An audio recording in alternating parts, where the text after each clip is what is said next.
What if your memory isn't weak? It's just using the wrong method. Japanese samurai memorized entire battle strategies in minutes. Buddhist monks memorized thousands of sutras word for word. Imperial scholars passed examinations requiring the recall of complete classical texts, after reading them once. They did not have better brains. They had better systems. Modern memorization looks like this: read it again, highlight it again, hope it sticks. It almost never does. Not because you're not trying, but because rereading and highlighting are among the least effective memorization methods ever scientifically tested. Your brain does not store what you read. It stores what you experience. Ancient Japanese scholars understood this, 2,000 years before modern neuroscience confirmed it. The samurai did not study in the modern sense. He trained. Every technique he used to memorize a battle strategy, a philosophical text, a master's teaching, was built on the same principle: make it vivid, make it emotional, make it embodied. The brain that evolved to remember a tiger remembers everything encoded like a tiger: vivid, dangerous, alive. 7 techniques. Ancient. Proven. Starting now. Technique 1, the Imagery Palace. The Japanese Kyoku no Miya, Memory Palace, is the most powerful single memorization technique ever documented.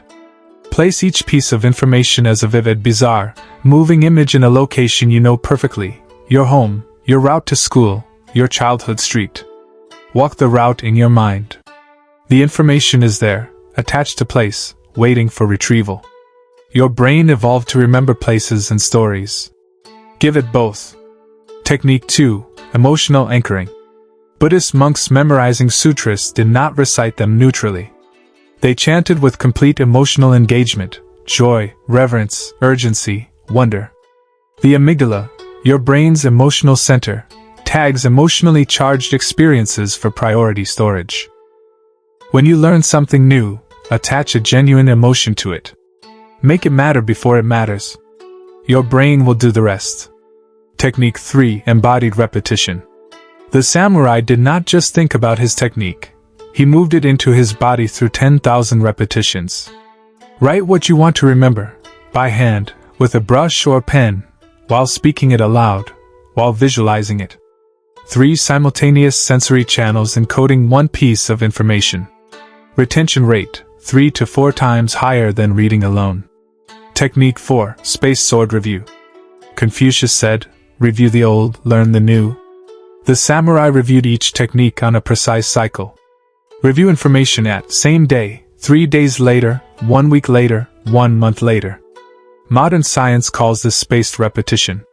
The samurai called it discipline. Same mechanism. 2,500 years of confirmation. Technique 5, the sensei method. The most powerful proof that you have memorized something is that you can teach it. After learning anything new, explain it aloud as if you are the teacher, to a real person, to an empty room, to yourself in a mirror. The gaps in your explanation are exactly the gaps in your memory. Fix those gaps. Then explain again. You now own that information. Technique 6, haiku compression. The Japanese haiku master compressed an entire moment of experience into 17 syllables. Take any complex concept you need to remember, and compress it into one vivid sentence, or one powerful image. Not a summary, a compression.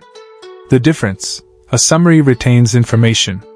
A compression becomes information, something so vivid and dense that it expands back to the whole whenever recalled.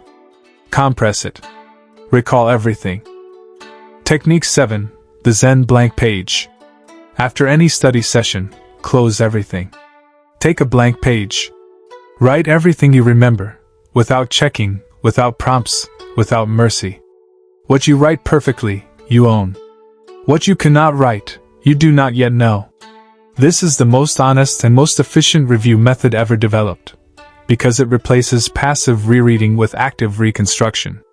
Reconstruction is how memory is built. 7 techniques. All built on the same ancient understanding: memory is not storage. Memory is construction. You are not a hard drive. You are a samurai. You do not file information, you forge it. Tonight, choose one. Apply it to one thing you need to remember. Experience the difference. Then come back and add the next. There is a Japanese concept called shuhari. Follow the form completely.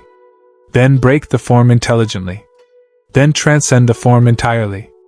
Every master of memory, every samurai scholar, every Buddhist monk, every imperial examination champion, began exactly where you are now. With one technique. Applied once. Consistently. The samurai who memorized a complete battle philosophy in 1 week did not have a different brain than you. He had a different relationship with the act of learning. He understood that memorization is a skill, not a talent. A trainable skill. And you just received the training. Comment below which technique you are applying tonight. Write the number 1 through 7. That's all. Save this video. You will want it before every exam, every language lesson, every new skill. Subscribe for the complete Japanese learning and memory series. The Memory Palace Deep Dive, the Zen Study Ritual, the ancient approach to mastering any skill. Ancient wisdom. Modern application. Real results. And remember, not the way you used to. The way the samurai did. And remember, not the way you used to. The way the samurai did. Kyoku wa chikara. Memory is power.